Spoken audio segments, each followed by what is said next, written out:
Operation లేకుండా మోకాలు మరియు నడునొప్పులకు అత్యాధునిక చికిత్స. చిన్న ఇంజెక్షన్ తో పరిష్కారం. Elites pain and pain management.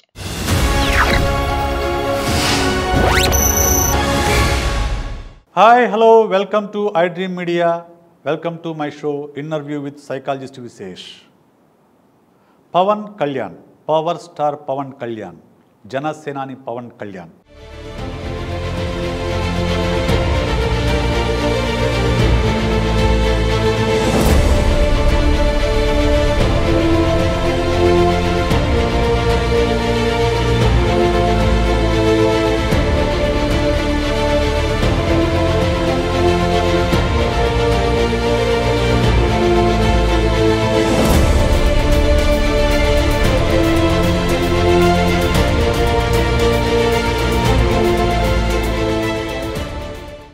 నమ్మదగ్గ నాయకుడా, నమ్మలేని నాయకుడా, మీ అభిప్రాయాన్ని కామెంట్ రూపంలో ఈ వీడియో కింద పెట్టండి. అతని పూర్తి మనస్తత్వం తెలుసుకోవాలంటే ఈ వీడియో పూర్తిగా చూడండి. పవన్ కళ్యాణ్ చిరంజీవి తమ్ముడుగా సినీ రంగ ప్రవేశం చేసి తన శైలితో, తన వ్యక్తిత్వంతో ఒక కల్ట్ ఫాలోయింగ్ను సృష్టించుకున్న యాక్టర్. ఖచ్చితంగా పవన్ కళ్యాణ్కి అభిమానుల కంటే భక్తులు ఉంటారని ఆ మధ్య రోజు చెప్పారు. నిజం కూడా. ఎందుకంటే వాళ్ళు ఎంత తీవ్రంగా ఉంటారంటే పవన్ కళ్యాణ్ని ఒక్క మాట అన్నా కానీ భరించలేనంత తీవ్రంగా ఉంటారు. దీన్నే సెలబ్రిటీ వర్షిప్ సిండ్రోమ్ అంటారు. రైట్. సో ఈ సెలబ్రిటీ వర్షిప్ సిండ్రోమ్ అనేది పవన్ కళ్యాణ్ అభిమానుల్లో చాలా ఎక్కువ. అయితే సినిమా రంగంలో ఆయన ఫ్లాపులు హిట్లు ఎలా ఉన్నా కానీ ఆయన తనకంటూ ఒక కల్టు ఫాలోయింగ్ అయితే సృష్టించుకోగలిగారు. ఆ తరువాత చిరంజీవి గారు ప్రజారాజ్యం పెట్టినప్పుడు యువరాజ్యం అధ్యక్షుడిగా రాష్ట్ర వ్యాప్తంగా విస్తృతంగా పర్యటన చేశారు. కాంగ్రెస్ పార్టీ లీడర్ల పంచెలు ఓడగొట్టి కొడతానని చెప్పేసి మాట్లాడారు. దోపిడీ చేసిన కాంగ్రెస్ వాళ్ళు ఏం చేయాలా? ఈ దొంగల రాజ్యం, దోపిడీ రాజ్యం తరిమి కొట్టాలంటే ముందు ఎన్నుకున్న వాళ్ళని పంచెలు ఊడిపోయాలా? సో ఆ తర్వాత అడపాదడప ఆయన అప్పుడు చిరంజీవి కూతురు పెళ్లి సందర్భంలోనూ ఆయన వివిధ సందర్భాల్లో ఆయన ఎక్సెంట్రిక్ బిహేవియర్ అనేది మనకు మీడియాలో చూసాం. ఆ తర్వాత కొన్నాళ్ళు సైలెంట్ అయ్యారు. మళ్ళా 2014లో జనసేన అనే పార్టీని అనౌన్స్ చేశారు. అప్పటికి చిరంజీవి గారు కేంద్ర మంత్రిగా ఉన్నారు. అన్నయ్యకి బాధ కలుగుతుందని తెలిసినా కానీ నా సిద్ధాంతాన్ని నిలుపుకునేందుకు నేను జనసేన అనే పార్టీని పెడుతున్నానని చెప్పేసి హైటెక్స్లో మీటింగ్ పెట్టి చెప్పారు.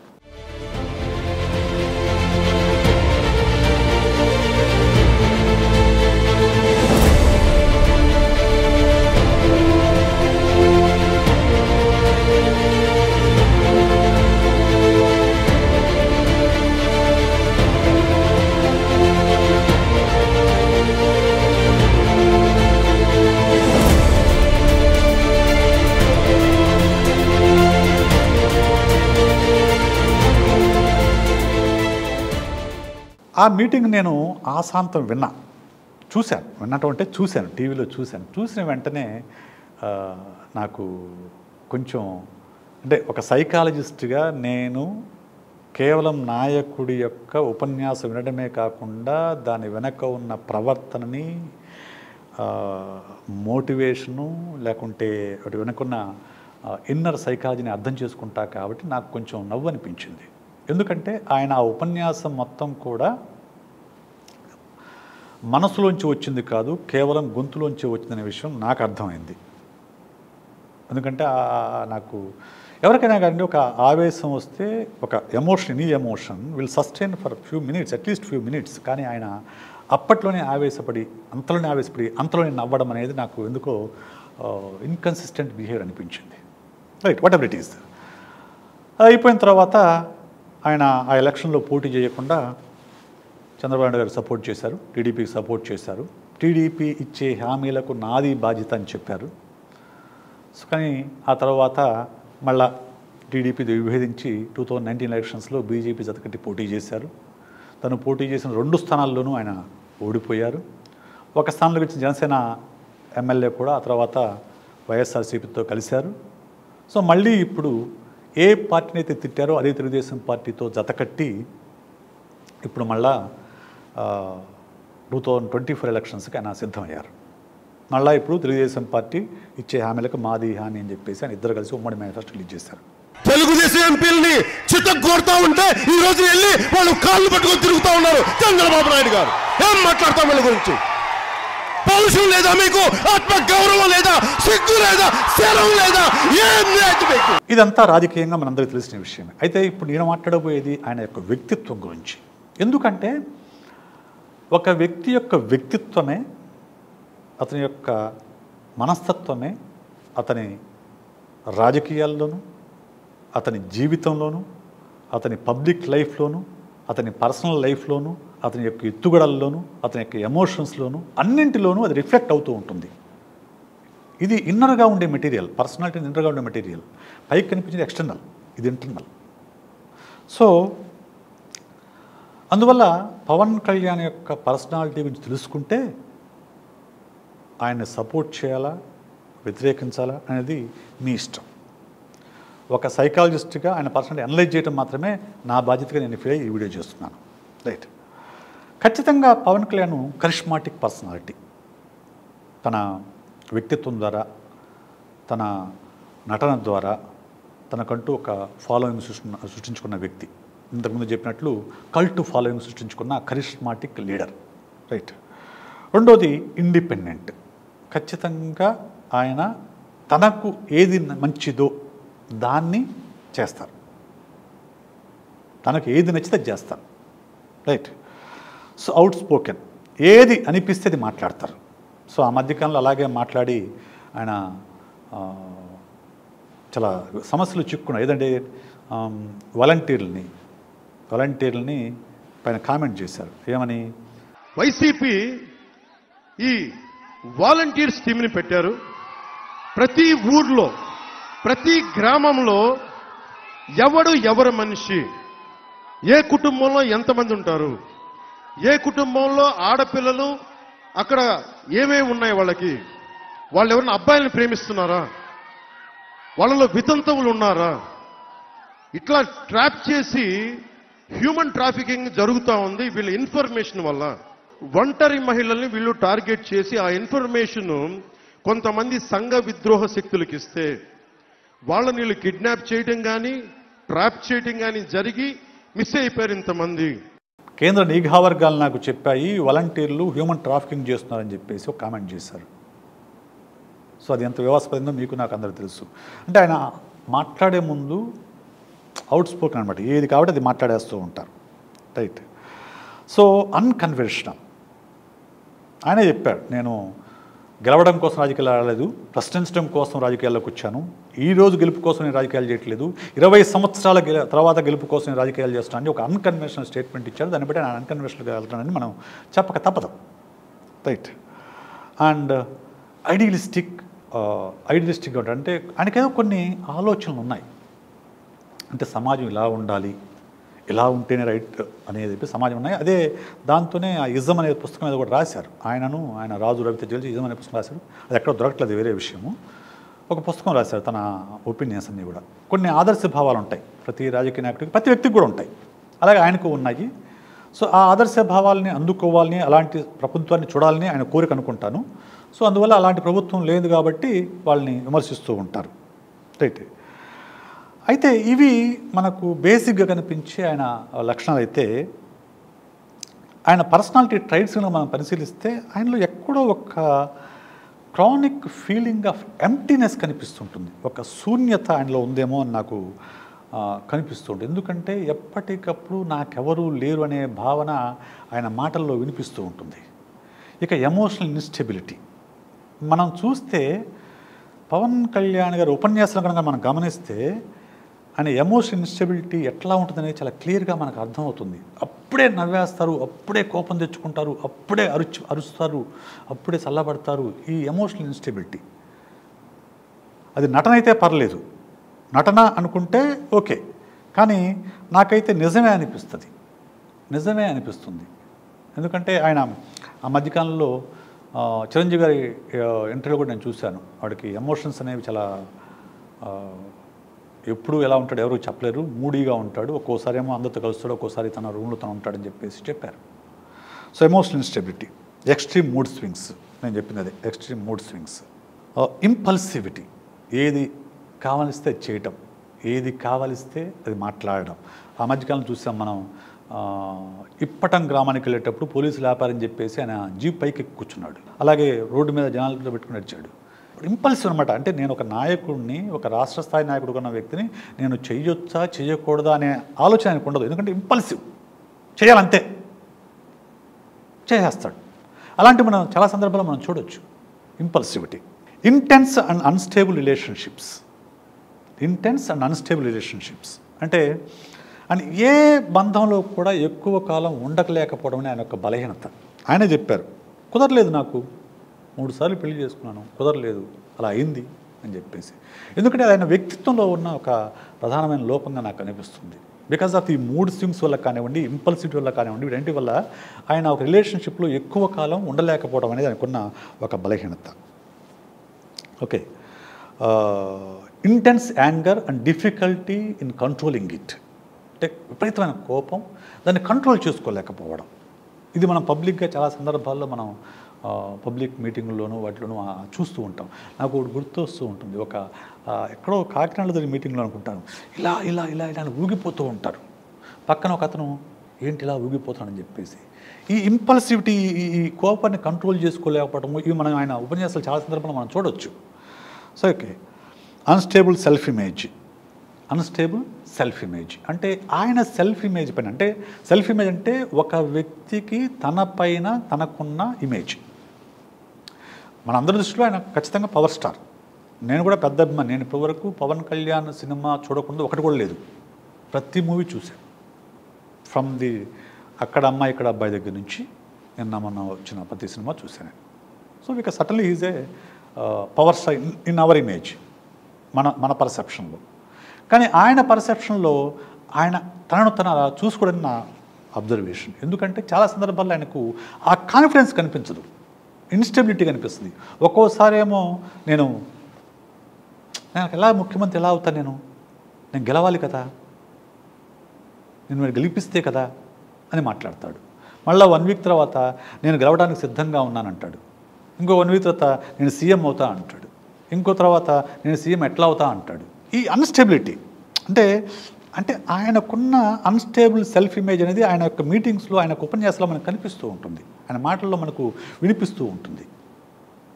సో ఆ కాన్ఫిడెన్స్ లెవెల్స్ ఉండవు. ఎందుకు చెప్తున్నా అండి కాన్ఫిడెన్స్ లెవెల్ ఎందుకు చెప్తున్నా అంటే, ఒక పొలిటికల్ పార్టీ పెట్టిన ఏ వ్యక్తి అయినా కానీ ఖచ్చితంగా అధికారంలోకి రావాలని కోరుకుంటాడు కదా.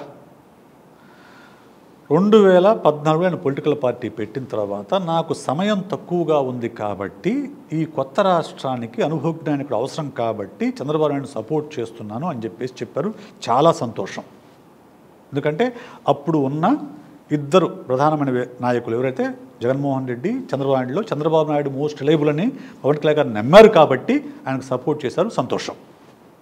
కానీ ఆ తర్వాత అయినా కానీ ఆయన తన పార్టీ నిర్మాణం చేసుకుని ఉండాల్సింది. పార్టీ నిర్మాణం చేసుకోవాలి, పార్టీ కేడర్ని పెంచుకోవాలి, వ్యవస్థీకృతంగా పార్టీని బలవంతం చేసుకోవాలి, బలం చేసుకోవాలి. ఆ తరువాత ఎలక్షన్స్లో విన్ అవ్వడానికి ప్రయత్నం చేయాలి. 2000 ఎలక్షన్స్లో ఆయన బీజేపీతో కలిసి పోటీ చేశారు, 2 చోట్ల ఓడిపోయారు. సో వెంటనే ఆయన డీలా పడిపోయేసి ఆ తర్వాత ఎక్కడ కనిపించాలి, మళ్ళా కనిపించాలి. అప్పుడప్పుడు వచ్చి విజిటింగ్ ప్రొఫెసర్ లాగా, విజిటింగ్ పొలిటీషియన్ లాగా వచ్చి అప్పుడప్పుడు వచ్చి 2-3 రోజులు వెళ్ళిపోవడమే తప్ప ఫుల్ టైం పొలిటీషియన్గా ఆయన లేడు. ఫుల్ టైం పొలిటీషియన్గా లేరు ఆయన. ఎందుకంటే ఎప్పుడప్పుడు వచ్చిపోతూ ఉన్నారు. అదేమంటే నాకు డబ్బులు లేవు, నేను సినిమాలు చూసిన నాకు డబ్బులు వస్తాయి అని చెప్పేసి అని చెప్తారు. నిజమే, సినిమాలు చూసిన డబ్బులు వస్తాయి అనుకున్నప్పుడు నీకు ముందే తెలుసు కదా ఆ విషయము, డబ్బులు లేవనే విషయము. నీవు ఇవన్నీ ఆలోచించుకునే కదా పార్టీ పెట్టాలి. పార్టీ పెడితే డబ్బు ఖర్చు అవుతుంది, ఆ ఫండ్స్ ఎక్కడి నుంచి నేను కలెక్ట్ చేసుకోవాలి, ఫండ్స్ ఎలా పూల్ చేసుకోవాలి, పార్టీని ఎలా నిర్మాణం చేయాలి, ఇటువంటివన్నీ ఆలోచించుకొని ఎక్సర్సైజ్ చేస్తే కదా పార్టీ పెట్టాలి. సరే పార్టీ పెట్టావు, ఇంపల్సివ్గా పార్టీ పెట్టావు, అనౌన్స్ చేశావు, ఆ తర్వాత నా పని చేయాలి కదా. సరే చేయలేదు. 2019 తర్వాత చేయలే కదా, అప్పటికీ చేయలే, ఇప్పటికీ చేయలే. ఇప్పుడు ఏం చేశారు? 24 సీట్లకు ఒప్పుకొని 21 సీట్లకి ఆయన పోటీ చేస్తున్నారు. అందులో సగం మంది తెలుగుదేశం వాళ్ళు. అంటే నేను అనేది ఆయన ఇమేజ్, సెల్ఫ్ ఇమేజ్ అనేది ఆయన రాజకీయాలపై ఎలా రిఫ్లెక్ట్ అవుతుందని మనం అర్థం చేసుకోవాలి. Poor self image, unstable self image, right. ఇది ఆయన యొక్క పర్సనాలిటీ ట్రైట్స్ అనమాట. ఇక ఆయనకున్న ఇది చూసుకుంటే, విమర్శించాల్సిన అంశాలు చూసుకుంటే, ల్యాక్ ఆఫ్ పాలసీ క్లారిటీ. ఏం చేయాలనుకుంటారు ఆయన అసలు? తను అధికారంలోకి వస్తే, లేకుంటే తను సపోర్ట్ చేస్తున్న పార్టీ టీడీపీ అలయన్స్ అధికారంలోకి వస్తే ఏం చేయాలనుకుంటున్నారు? ఆయన పొలిటికల్ ఐడియాలజీ ఏంటి, ఆయన పాలసీ ఏంటి, ఆయన గవర్నెన్స్ పాలసీ ఏంటి, వీటి మీద క్లారిటీ ఉండదు. అప్పట్లో నా విజన్ ఇది అని చెప్పేసి ఇజం అనే పుస్తకం రిలీజ్ చేశారు, కానీ అది ఎక్కడా దొరకదు. ఆ తర్వాత ఆ ఇజం బుక్ రాసిన రాజా రవిచంద్ర గారు చాలా సందర్భాల్లో పవన్ కళ్యాణ్ పైన విస్తృతంగా విమర్శలు చేశారు. ఆయనకి క్లారిటీ ఉండదు, ఏముండదు అని చెప్పేసి, రైట్. Limited political experience. ఇప్పటి వరకు ఆయన కనీసం వార్డు మెంబర్ కూడా కాదు, కనీసం వార్డు మెంబర్ కాదు, సర్పంచ్ కూడా కాదు. పోటీ చేసిన 2 చోట్ల ఓడిపోయిన ఒక క్యాండిడేట్. కానీ ఆయన ఏమంటారు? ఏ జగన్, నేను అంతు చూస్తా, జగన్ గుర్తుపెట్టుకో. ఈయనేమో 2 చోట్ల ఓడిపోయాడు, ఆయనేమో సీఎం అయి కూర్చున్నాడు 151 సీట్స్తో, రైట్. అంటే పొలిటికల్ ఎక్స్పీరియన్స్ లేకపోవడం, పాలిటిక్స్ని సీరియస్గా తీసుకోకపోవడం, పార్ట్ టైం పొలిటీషియన్గా పనిచేయడం, ఇది ఆయనకున్న ప్రధానమైన లోపం. సో అలాగే కాంట్రవర్షియల్ స్టేట్మెంట్స్, ఎప్పటికప్పుడు కాంట్రవర్షియల్ స్టేట్మెంట్స్. ఇందాక నేను చెప్పినట్లు వాళ్ళపైన, వాలంటీర్స్ పైన ఒక కాంట్రవర్షియల్ స్టేట్మెంట్ చేశాడు. మళ్ళీ ఇప్పుడు అదే వాలంటీర్లకి ఇదే టీడీపీ అలయన్స్ 5,000 కాదు మేము 10,000 ఇస్తామంటుంది. అంటే ఇప్పుడు ఏరా హ్యూమన్ ట్రాఫికింగ్? అప్పుడు వాలంటీర్ల వ్యవస్థ వైఎస్ఆర్సీపీ సైన్యంగా గుండలుగా పనిచేస్తున్నా అని చెప్పిన పార్టీ, చెప్పిన పవన్ కళ్యాణ్. మరి ఇప్పుడు మాత్రం వాళ్ళు ఇప్పుడు టీడీపీ కలిస్తే టీడీపీకి గుణాలుగా పనిచేస్తారా? ఇప్పుడు హ్యూమన్ ట్రాఫికింగ్ చేయరా? సో ఈ కాంట్రవర్షియల్ స్టేట్మెంట్స్ ఎందుకు? నీ పాలసీ ఏమిటి? వాలంటీర్ల పైన నీ పాలసీ మారిందా? వాళ్ళ పట్ల మీ అభిప్రాయం మారిందా అనే విషయానికి సమాధానం అక్కడ చెప్పరు, right. Okay. Inconsistent political stand మీకు తెలిసిందే. ఆయన ఏ పార్టీతో జతకట్టాడో టీడీపీతో జతకట్టాడు, మళ్ళీ అదే పార్టీని లోకేష్ నా తల్లిదండ్రులు చెప్పాడు, చంద్రబాబు నాయుడు విపరీతంగా అవినీతికి పాల్పడ్డాడని చెప్పారు, రకరకాల విమర్శలు చేశారు. మళ్ళీ ఇప్పుడు అదే టీడీపీతో జతకట్టాడు. మరి గతంలో చేసిన విమర్శలు ఏమైపోయాయి? అప్పుడు మీరు చేసిన విమర్శ తప్ప, లేకుంటే ఇప్పుడు మీరు చేస్తున్న సమర్థన తప్ప? ఏదో ఒకటి తప్ప ఉండాలి కదా. లేకుంటే మీ మనసు మారిందా? అవసరాన్ని బట్టి మీ మనసు మార్చుకుంటారా? దీనికేమీ అక్కడ సమాధానం లేదు. ఆయన సమాధానం చెప్పరు కూడా. అది సో ఇవన్నీ చూసినప్పుడు నాకేమనిపిస్తుందంటే ఆయన ఒక ఇంపల్సివ్ పొలిటీషియన్ అనిపిస్తుంది. ఇంపల్సివ్ పొలిటీషియన్ అంటే ఏమాత్రము విజన్ లేకుండా, ఏమాత్రం ఐడియాలజీ లేకుండా అప్పుడు వచ్చే ఎమోషన్ని బట్టి ఒక మాట అనేయటము, ఒక డెసిషన్ తీసుకోవడమే తప్ప ఒక క్లియర్ విజన్ ఉన్న నాయకుడుగా నాకు కనిపించడు. ప్రజలు కూడా అది భావించారు కాబట్టి గత ఎన్నికల్లో ఓటించారు. ఈ ఎలక్షన్స్లో ఏం చెప్తారు అనేది రేపు మే 11 జరిగే ఎలక్షన్ చెప్తుంది. జూన్ 4th వచ్చే రిజల్ట్స్లో మనకు తెలుస్తుంది. సో నా అబ్జర్వేషన్ అయితే ఈజ్ అన్ ఇంపల్సివ్ పొలిటీషియన్ అని నేను చెప్తాను. ఒక ఓల్డ్లో చెప్పాలి అని అంటే, right. That is my observation. Okay. ఇది పవన్ కళ్యాణ్ యొక్క మనస్తత్వము. సో ఈ మనస్తత్వాన్ని బేస్ చేసుకునే ఆయన ప్రవర్తన ఉంటుంది, ఆయన రాజకీయాలు ఉంటాయి, ఓకే, ఆయన ఎత్తుగడలు ఉంటాయి, ఆయన ఉపన్యాసాలు ఉంటాయి, మొత్తం ఆయన బిహేవియర్ మొత్తం దాన్ని బేస్ చేసుకుంటుంది. కాబట్టి ఈ పర్సనాలిటీ అనాలిసిస్ని తీసుకురావడం నా బాధ్యతగా భావించి నేను ఇది మీ ముందు తీసుకొస్తున్నాను. ఇది మీకు నచ్చితే లైక్ చేయండి, షేర్ చేయండి, కామెంట్ చేయండి. మరోసారి మరో నాయకుడి యొక్క మనోవిశ్లేషణతో మీ ముందుకు వస్తాను. నేను మీ సైకాలజిస్ట్ విశేష్.